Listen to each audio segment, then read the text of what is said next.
ಇಷ್ಟೆಲ್ಲ ಇದ್ದು ಕೇವಲ ಒಂದು ಕ್ಷೇತ್ರ ಮಾತ್ರ ಕಾಂಗ್ರೆಸ್ ವಿಧಾನಸಭಾ ಚುನಾವಣೆಯಲ್ಲಿ ನಿಮ್ಮ ಜಿಲ್ಲೆಯಲ್ಲಿ ಸೋತಿದ್ದು, ಉಳಿದೆಲ್ಲ ಎಮ್ ಎಲ್ ಎಗಳು ನೀವೇ ಇದ್ದೀರಿ. ಆದರೂ ಕುಮಾರಸ್ವಾಮಿ ಅವ್ರನ್ನ ಎದುರಿಸೋದಕ್ಕಾಗಲಿಲ್ಲ ಲೋಕಸಭಾ ಚುನಾವಣೆ. Yes, good point. ನೋಡಿರಿ, ಕುಮಾರಸ್ವಾಮಿ ಅವರು ಫಸ್ಟ್ ಟೈಮ್ ನಮ್ಮ ಜಿಲ್ಲೆಗೆ ಬಂದು ನಿಂತರು. ಒಕ್ಕಲಿಗರಲ್ಲಿ ಅವ್ರ ಕುಟುಂಬನ ಬಹುಪಾಲು ಜನ ಅವ್ರನ್ನ ಪ್ರೀತಿಸ್ತಾರೆ. ಈಗ ಎಮ್ ಎಲ್ ಎಲೆಕ್ಷನಲ್ಲಿ 5% ಓಟು ಒಕ್ಕಲಿಗರಿಗೆ ನಮ್ಗೆ ಹಾಕಿದ್ದಕ್ಕೆ ನಾವೆಲ್ಲ ಎಮ್ ಎಲ್ ಎ ಆಗಿದ್ದು. ಬಿಕಾಸ್ ಆಫ್ ದೇವೇಗೌಡರು, ಬಿಕಾಸ್ ಆಫ್ ಕುಮಾರಸ್ವಾಮಿ ಅವರಿಂದಾಗಿ ಬಹುಸಂಖ್ಯಾತರಲ್ಲಿ 5% ಒಕ್ಕಲಿಗರು ಅವ್ರನ್ನ ಪ್ರೀತಿಸ್ತಾರೆ. ಅವರೇ ಬಂದು ನಿಂತಾಗ ಅವ್ರ ಪರ ಪ್ರೀತಿ ತೋರೋದು ಸರ್ವೇ ಸಾಮಾನ್ಯ. ಈಗ ನಾಳೆ ಬೆಳಗ್ಗೆ ಓಟಿಗೆ ಬರ್ತಾನಲ್ಲ, ಆ ಒಕ್ಕಲಿಗ ಫಸ್ಟ್ ಪ್ರೀತಿ ಮಾಡ್ತಾ ಇರೋದು ಇವತ್ತಿನ ಪರಿಸ್ಥಿತಿಯಲ್ಲಿ ದೇವೇಗೌಡರ ಕುಟುಂಬ. ಇವತ್ತಿನ ಓಟಿಗೆ ಬಂದ ಲಿಂಗಾಯತ ಫಸ್ಟ್ ಪ್ರೀತಿ ಮಾಡ್ತಾ ಇರೋದು ಯಡಿಯೂರಪ್ಪನ. ಕುರುಬರಲ್ಲಿ ಓಟಿಗೆ ಬಂದ 18 ವರ್ಷದ ಓಟಿಗೆ ಬಂದ ಫಸ್ಟ್ ಪ್ರೀತಿ ಮಾಡ್ತಾ ಇರೋದು ಸಿದ್ದರಾಮಯ್ಯ ಅವ್ರನ್ನ. ದಲಿತರಲ್ಲಿ ಅಂಬೇಡ್ಕರ್ನ ಪ್ರೀತಿ ಮಾಡ್ತಾರೆ, ಅವ್ರ ವ್ಯಕ್ತಿನ ಪ್ರೀತಿ ಮಾಡ್ಕೊಳ್ಳೋದಿಲ್ಲ. ಓಕೆ, ಅಲ್ಲ ಪ್ರೀತಿ ದಲಿತರ ಹುಡುಗನ ಕೇಳಿ ನೀವು ಓಟ್ ಬಂದ ಅಂಬೇಡ್ಕರ್ ಅಂತಾರೆ, ಅವ್ರು ಯಾವುದು ವ್ಯಕ್ತಿಗಳ ಹೆಸರುಗಳಲ್ಲ. ಈ ರೀತಿಯ ರಾಜಕೀಯ ಮತ್ತು ವಾಟರ್ ತಿಕ್ಕರ್, ಬ್ಲಡ್ ತಿಕ್ಕರ್ ದೆನ್ ವಾಟರ್ ಅಂತೀವಿ. ಈಗ ಎಲ್ಲ ಕಾರಣಗಳಿಂದ ಕುಮಾರಸ್ವಾಮಿ ಪ್ರೀತಿ ಮಾಡಿದ್ರು. ಮತ್ತು ಬಿ ಜೆ ಪಿಗೆ 2 ಲಕ್ಷ ಓಟಿದೆ ನಮ್ಮ ಜಿಲ್ಲೆಯಲ್ಲಿ. ಮತ್ತು ಕೇಂದ್ರ ಸರ್ಕಾರದ ಎಲೆಕ್ಷನ್ ಆಗಿದ್ದರಿಂದ, ಲೋಕಸಭೆ ಆಗಿದ್ದರಿಂದ ಅವ್ರು ಗೆದ್ದಿದ್ದು 2,80,000 ಓಟಲ್ಲಿ. ಆ 2 ಲಕ್ಷನೂ ಅವ್ರಿಗೆ ಸೇರ್ಕೊಂಡಿದ್ದರಿಂದ ಕುಮಾರಸ್ವಾಮಿ ಪರ ಸ್ವಲ್ಪ ಪ್ರೀತಿ ಇದ್ದಿದ್ದರಿಂದ ಅವರು 2,80,000 ಓಟಲ್ಲಿ ಗೆದ್ದರು. ಅದರಲ್ಲೇ ನಾನು ಮುಚ್ಚುಮರೆಯಲ್ಲ ಇದೇ ಸಿನಾರಿಯೋದಲ್ಲಿ ಮಂಡ್ಯದಲ್ಲಿ ಗೆದ್ದಿದ್ದು.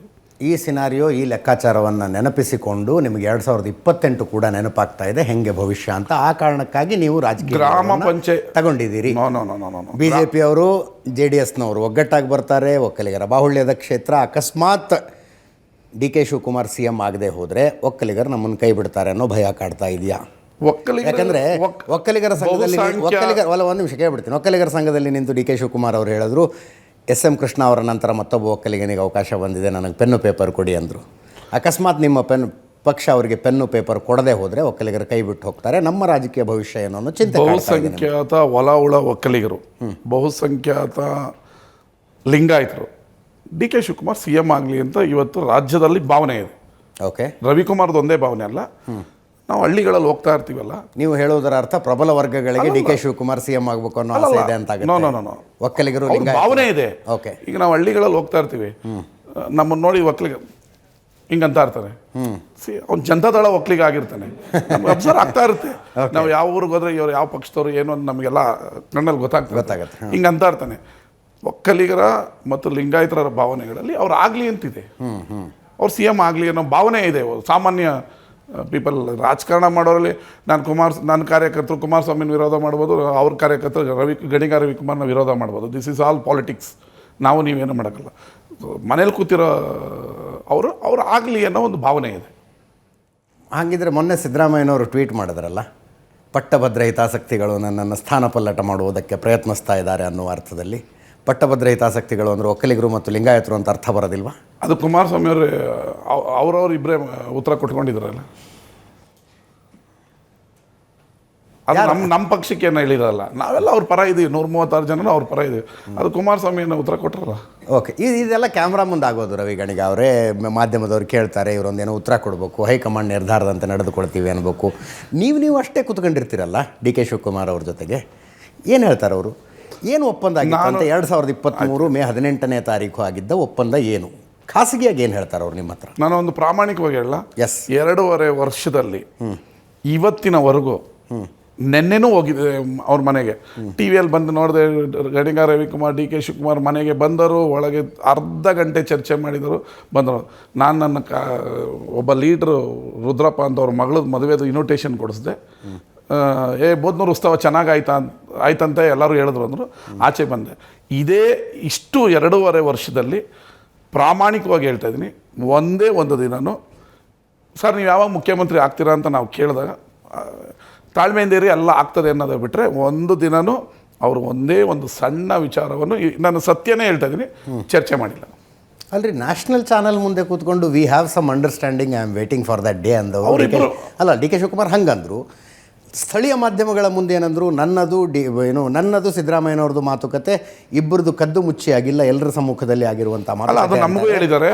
ನಾವಿಬ್ರು ಏನೋ ಮಾತಾಡ್ಕೊಂಡಿದ್ದೀವಿ, ನೀವೆಲ್ಲ ಟಿ ವಿಲೆಲ್ಲ ಮಾತಾಡಿ ಹಾಳು ಮಾಡಬೇಡಿ, ನಾವಿಬ್ರು ಏನೋ ಮಾತಾಡ್ಕೊಂಡಿದ್ದೀವಿ ಅಂತಲೇ ಹೇಳಿದ್ದಾರೆ. ಮೊನ್ನೆನೇ ಹೇಳಿದ್ರು ರವಿ ಗಣಿಗ, ಇಕ್ಬಾಲ್ ಹುಸೇನ್, ಶಿವಗಂಗಾ, ನೀವು ಮೂವರು ಬಾಯಿ ಮುಚ್ಕೊಂಡಿದ್ರೆ ನಾನು ಸಿ ಎಮ್ ಆಗ್ತೀನಿ ಅಂದ್ರು. ಅಲ್ಲ, ಅವ್ರು ಹೇಳ್ತಾರೆ, ಅವ್ರು ಓಪನ್. ಆಮೇಲೆ ಅದು ಅಡುಗೆ ಮನೇಲಿ ಇದ್ದಾಗಲೂ ಅದೇ ಹೇಳ್ತಾರೆ, ಊಟ ಮಾಡಬೇಕಾಗಲೂ ಹೇಳಿದ್ದಾರೆ, ನೀವು ಮೂವರು ಕೈ ಮುಗಿತೀನಿ, ನೀವು ಮೂವರು ಬಾಯಿ ಮುಚ್ಕೊಂಡಿರಪ್ಪ, ನಾವು ಸಿ ಎಮ್ ಆಗ್ತೀವಿ.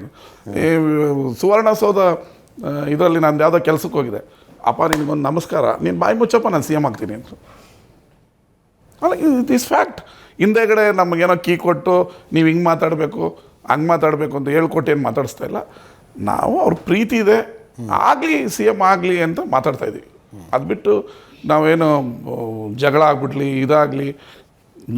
ನಾನು ಮತ್ತೂ ಹೇಳ್ತೀನಿ, 136 ಜನನೂ ಸಿ ಎಮ್ಮು ಮತ್ತು ಡಿ ಸಿ ಎಮ್ ಪರ 100% ಮನಸ್ಫೂರ್ತಿಯಾಗಿ ಇದ್ದೀವಿ. ಮತ್ತು ಇದರ ನಡುವೆ ಡಿ ಕೆ ಅವ್ರು ಸಿ ಎಮ್ ಆಗಲಿ ಅಂತ ಬಯಸ್ತೀನಿ ಅಂತ ಹೇಳಿದ್ನಲ್ಲ.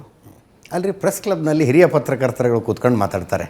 2023 ಮೇ 18 ತಾನೇ ಡೇಟು, ಮೇ 18ನೇ ತಾರೀಕು ದಿಲ್ಲಿಯಲ್ಲಿ ರಾಹುಲ್ ಗಾಂಧಿ ಅವರಿದ್ದರು, ಮಲ್ಲಿಕಾರ್ಜುನ ಖರ್ಗೆ ಅವರಿದ್ದರು, ಸುರ್ಜೇವಾಲಾ, ಕೆ ಸಿ ವೇಣುಗೋಪಾಲ್ ಅವರಿದ್ದರು, ಡಿ ಕೆ ಶಿವಕುಮಾರು, ಸಿದ್ದರಾಮಯ್ಯನವರಿದ್ದರು. 2.5 ವರ್ಷದ ನಂತರ ಬಿಟ್ಟು ಕೊಡುವ ಮಾತುಕತೆ ಮಾಡಿದ್ರಂತೆ. ಶಿಮ್ಲಾದಲ್ಲಿ ಸೋನಿಯಾ ಗಾಂಧಿ ಮತ್ತು ಪ್ರಿಯಾಂಕಾ ಗಾಂಧಿ ಇದ್ರಂತೆ. ಫೇಸ್ ಟೈಮ್ನಲ್ಲಿ ಕಾಲ್ ಮೂಲಕ ಮಾತಾಡಿದ್ರಂತೆ. Will take care of you D K, don't worry ಅಂತ ಹೇಳಿದ್ರಂತೆ. ಅಂತ ಪತ್ರಕರ್ತರ ಮಧ್ಯದಲ್ಲಿ ಆಗುವ ಚರ್ಚೆ ನಿಮ್ಮ ಮಧ್ಯದಲ್ಲಿ ಆಗಿಲ್ಲ ಅಂದರೆ ನಾನು ನಂಬಲಿ. ಈಗ ನಂಬಬೇಕು, ಈಗ ನಡೆದಿದ್ರೆ ನಾನಂತೂ ಓಪನ್ ಆಗಿ ಹೇಳ್ತೀನಿ. ಓಕೆ, ನಾನು ಅದಕ್ಕೆಲ್ಲ ನಾನು ಯೋಚನೆ ಮಾಡೋದಿಲ್ಲ. ನಾನು ಒಬ್ಬ ಪತ್ರಕರ್ತನಾಗಿ ಬಂದಿದ್ದರಿಂದ ಎಥಿಕ್ಸ್ ಇದೆ ನನಗೆ. ನಾನು ಹೇಳೋದನ್ನ ಎಲ್ಲವೂ 100% ಸತ್ಯ ಅಂತಲ್ಲ, ಆದರೆ ನಾನು ಹೇಳೋದ್ರಲ್ಲಿ ಒಂದು 90% ಅಂತೂ ನಾನು ಓಪನ್ ಆಗಿ ಹೇಳ್ತೀನಿ. ಹೌದು ಸರ್, ನಮ್ಮ ಮುಂದೆ ಹೇಳಿದ್ರು ಹಿಂಗಾಗತ್ತಂತೆ. ಈಗ ನಾನು ಯಾರು ಏನು ಅನ್ನೋದು ಟಿ ವಿಯಲ್ಲೇ ಮಾತಾಡ್ತಾ ಇರುವಾಗ ಮುಚ್ಚಿಟ್ಕೊಂಡಿದ್ರೆ ಲಾಭ ಏನಿಲ್ಲಲ್ಲ. 2023 ಏಪ್ರಿಲಲ್ಲಿ ಮೇಯಲ್ಲಿ ನಾನು ಗೆದ್ದ ಮೇಲೆ ಡೆಲ್ಲಿಗೆ ಹೋಗಿದ್ದೆ. ಡಿ ಕೆ ಶಿವಕುಮಾರ್ ಅವರ ಅಪಾರ್ಟ್ಮೆಂಟಲ್ಲಿ ನಾನು ಇದ್ದೆ. ಇವರು ಮತ್ತು ಸಿ ಎಮ್ ಎ ಹೋಗಿದ್ದು, ನಾವು ಯಾರೂ ಹೋಗಿಲ್ಲ. ಅವರು ಇಬ್ಬರು ಸುರೇಶ್ ಅವರು ಹೊರಗಡೆ ವೇಟ್ ಮಾಡ್ತಾ ಇದ್ರು. ಶಿಮ್ಲಾಯಿಂದ ಮೇಡಮ್ ಇಲ್ಲ, ಶಿಮ್ಲಾದಲ್ಲಿದ್ದರೆ ಕಾಲ್ ಮಾಡ್ತಾರೆ ಅಂತ ಮನೇಲಿ ಚರ್ಚೆ ಆಗ್ತಿದ್ದು ಗೊತ್ತು. ಮೂರು ಸರಿ ಹೋಗಿದ್ರು, 3 ಸರಿ ಬಂದಿದ್ರು. 4ನೇ ಸರಿ ಇಬ್ಬರು ಒಟ್ಟಿಗೆ ಬಂದು ಹೋಗಿ ಪ್ರೆಸ್ ಮೀಟ್ ಆಯಿತು, ಸಿ ಎಮ್ ಆದರು. ಇಷ್ಟು ಬಿಟ್ಟು ನಿಮಗೇನು ಗೊತ್ತಿದೆ ಅಷ್ಟೇ ಗೊತ್ತಿರೋದು. ನಿಮ್ಮಗಳ ಸಂಖ್ಯೆ ಕಡಿಮೆ ಇರೋದು ಸಮಸ್ಯೆ ಆಗ್ತಿದೆಯಾ? ಅದರ ಜೊತೆಗೆ ಹೇಳ್ತಾರೆ, ಯಾರು ಹಿರಿಯ ಶಾಸಕರುಗಳಿಲ್ಲ, ಎಲ್ಲ ಫಸ್ಟ್ ಟೈಮ್ MLAಗಳಿರೋದು, ಎಲ್ಲ ಹುಡುಗ ಬುದ್ಧಿಯವರು ಸೇರ್ಕೊಂಡು ಡಿ ಕೆ ಶಿವಕುಮಾರ್ನ ಸಿ ಎಮ್ ಮಾಡ್ತೀನಿ ಅಂತಾರೆ ಅಂತ. ಹೌದಾ? ಬಾಂಗ್ಲಾದೇಶ ಗೌರ್ಮೆಂಟ್ ಬಿದ್ದೋಗಿದೆ. ಓಕೆ, ಹುಡುಗ ಬುದ್ಧಿಯವರಿಂದ ಬಾಂಗ್ಲಾದೇಶದ ಸರ್ಕಾರನೇ ಬಿದ್ದೋಗಿದೆ ಅಲ್ವಾ? ಅಮೆರಿಕದಲ್ಲಿ ರೆವಲ್ಯೂಷನ್ ಆಗಿದೆ. ಇದನ್ನು ಏನಾರು ಅರ್ಥ ಮಾಡ್ಕೊಳ್ಳಿ, ಹೆಂಗಾರು ಅರ್ಥ ಮಾಡ್ಕೊಳ್ಳೋದು. ಎಸ್, ಏಕನಾಥ್ ಶಿಂದೆ ಹೊಸ ಹುಡುಗರೇ ಹೋಗಿ ಸಿ ಎಮ್ ಮಾಡಿದ್ದು. ನಮ್ಗೆ ಹೆಡ್ಲೈನ್ಸ್ ಕೊಟ್ರಿ, ನಾ ಇನ್ನೊಂದು ಪ್ರಶ್ನೆ ಇಲ್ಲಿ ತಗೋತೀನಿ. ಎಸ್,